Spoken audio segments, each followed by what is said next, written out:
शिमला में छात्रों का गुस्सा सड़क पर फूट पड़ा है।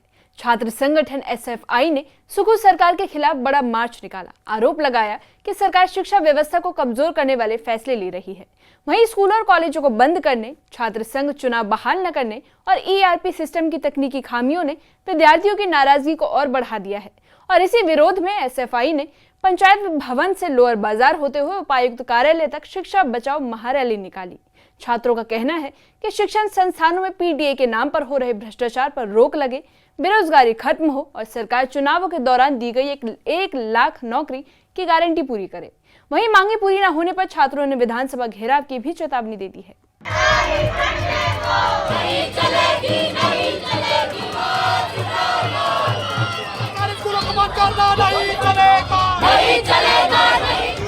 शिमला की ठंडी हवाओं के बीच छात्रों का जोश गर्मी की तरह उफान पर दिखा। एसएफआई के बैनरों और नारों की गूंज पूरे शहर में सुनाई दी, जहां छात्रों ने सरकार पर शिक्षण संस्थानों को कमजोर करने का आरोप लगाया है। वहीं स्कूलों और कॉलेजों को बंद करने के फैसले को एसएफआई ने छात्र विरोध किया।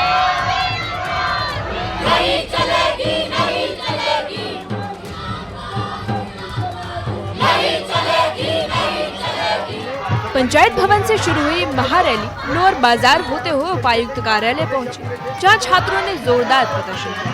छात्रों का कहना है कि सरकार लगातार ऐसे फैसले ले रही है जो शिक्षा की पहुंच को सीमित कर रहे हैं।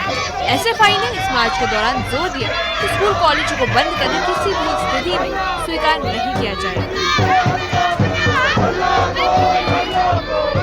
आज और कल एसएफआई शिमला जिला का एक महाअधिवेशन होने जा रहा है कालीबाड़ी के अंदर। इसमें बहुत सारे मुद्दे ऐसे हैं, खासतौर पे आज आप तमाम लोग देख रहे हैं कि जिस तरीके से हिमाचल प्रदेश और पूरे देश के अंदर इस समय जो शिक्षा के ऊपर बहुत बारीकी से हमले हो रहे हैं, अगर मैं कहूँ कि सुनियोजित तरीके से हमले हो रहे हैं तो मुझे कोई अतिशयोक्ति नहीं होगी।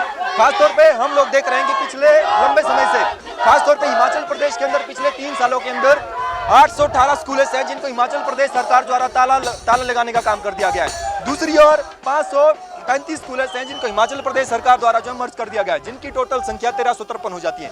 तो एक बहुत बड़ी संख्या है कि जिस तरीके से हिमाचल प्रदेश के अंदर और पूरे देश के अंदर जो सुनियोजित तरीके से हमले हो रहे हैं, ये एक चिंता का विषय है।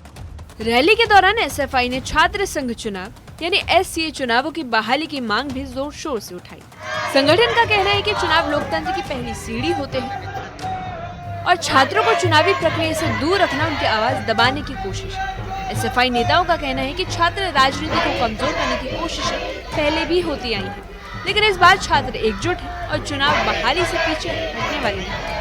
हिमाचल प्रदेश एक पहाड़ी राज्य है जहां पर ग्रामीणों के अंदर मैक्सिमम लोग रहते हैं। अगर इस तरीके से जो सुनियोजित तरीके से छोटे छोटे जो सरकारी स्कूल खोले गए थे, प्राइमरी स्कूल, मिडिल स्कूल जो खोले गए थे, अगर इन तमाम स्कूलों को बंद कर दिया जाता है तो समाज का एक बहुत बड़ा तबका ऐसा है जो शिक्षा से दूर होता जाएगा। दूसरी ओर हम लोग देख रहे हैं कि इसी 3 साल के कार्यकाल के अंदर हिमाचल प्रदेश के अंदर 1 लाख से ज्यादा स्टूडेंट ऐसा हैं जितने सरकारी स्कूल के अंदर जो ड्रॉप आउट किया है। तो एक बहुत बड़ा हमला है, बहुत बड़ा चिंता का विषय है कि जिस तरीके से सरकारी संस्थानों के अंदर या पूरे हिमाचल प्रदेश के अंदर छात्रों का ड्रॉप आउट हो रहा है। और तीसरी ओर हम लोग देख रहे हैं कि जिस तरीके से मोदी सरकार द्वारा 2020 के अंदर एनईपी को, नेशनल एजुकेशन पॉलिसी को अपने देश के अंदर हमारे इम्प्लीमेंट कर दिया गया बिना चर्चा परिचर्चा के, और हिमाचल प्रदेश पहला ऐसा स्टेट बना है जो इस एनईपी को अपने स्टेट के अंदर इम्प्लीमेंट कर रहा है। ये सारी चीजें ऐसे हैं, सारे जो शिक्षा के ऊपर हमले हैं, ये सारे हमले जो हैं मिलते जुलते सारे एक दूसरे से मुद्दे हैं। एसएफआई ने ईआरपी सिस्टम की तकनीकी खामियों को लेकर भी सरकार पर सवाल उठाए हैं। छात्रों ने बताया कि ईआरपी की खराबी की वजह से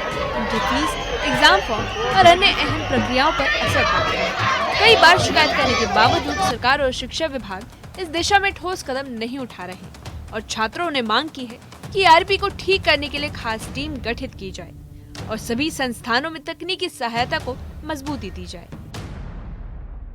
जब हम लोग कॉलेजों के अंदर जाता है तो पीटीए फीस के नाम पे जो एक बहुत बड़ी लूट चली है, जिसके खिलाफ एसएफआई बहुत लंबे समय से जो है आंदोलन कर रही है। और तीसरी ओर हम लोग देख रहे हैं कि हिमाचल प्रदेश के अंदर जो छात्रों का एक जनवादी अधिकार छात्र संघ चुनाव होता था, जिसे भूतपूर्व जो वीरभद्र सरकार द्वारा 2013 के अंदर जिसके ऊपर प्रतिबंध लगा दिया गया था। आज लगभग 12 साल के आसपास का समय हो गया है। लगातार छात्र जो है पीड़ित है, हताश है, निराश है, उसके पास कोई भी ऐसा प्लेटफॉर्म नहीं है जिसके माध्यम से वो अपनी जो मूलभूत सुविधाएं जो उसकी मांगे हो किसी मंच के जरिए सरकार या प्रशासन के सामने रख सके। दूसरी ओर हम लोग देख रहे हैं कि अब नॉमिनेटेड एससीए का कॉलेज यूनिवर्सिटी के अंदर गठन किया जा रहा है, जिसके छात्रों की जो मूलभूत सुविधाएं, छात्रों की जो मांगे, उसका कोई भी जो उस नॉमिनेट रेशियो का कोई भी काम नहीं है, वो मात्र कॉलेज यूनिवर्सिटी के अंदर प्रशासन की एक कठपुतली की तरह काम करता है। और हिमाचल प्रदेश के अंदर खास तौर पर हम लोग देख रहे हैं कि अभी हिमाचल प्रदेश पहला ऐसा स्टेट बना है देश का जिसकी साक्षरता दर सबसे ज्यादा है, लेकिन हम लोग देख रहे हैं कि हिमाचल प्रदेश के अंदर आज 9 लाख से ज्यादा रजिस्टर बेरोजगार ऐसा है जो आज रोजगार कार्यालय के अंदर जिनके नाम जो है दर्ज हुए हैं। शिमला के शिक्षा बचाओ महारैली ने सरकार के लिए एक साफ संदेश छोड़ा है कि छात्र अब चुप बैठने वाले नहीं। स्कूल कॉलेज खोलने से लेकर रोजगार देने तक एसएफआई ने सरकार को दो टूक चेतावनी दे दी है कि अगर मांग पूरी नहीं हुई तो विधानसभा घेराव उनका अगला कदम होगा। अब देखना ये होगा कि सुखू सरकार छात्रों की आवाज सुनेगी या आंदोलन और तेज होगा। न्यूज़ 18 के लिए शिमला से कपिल देव की रिपोर्ट।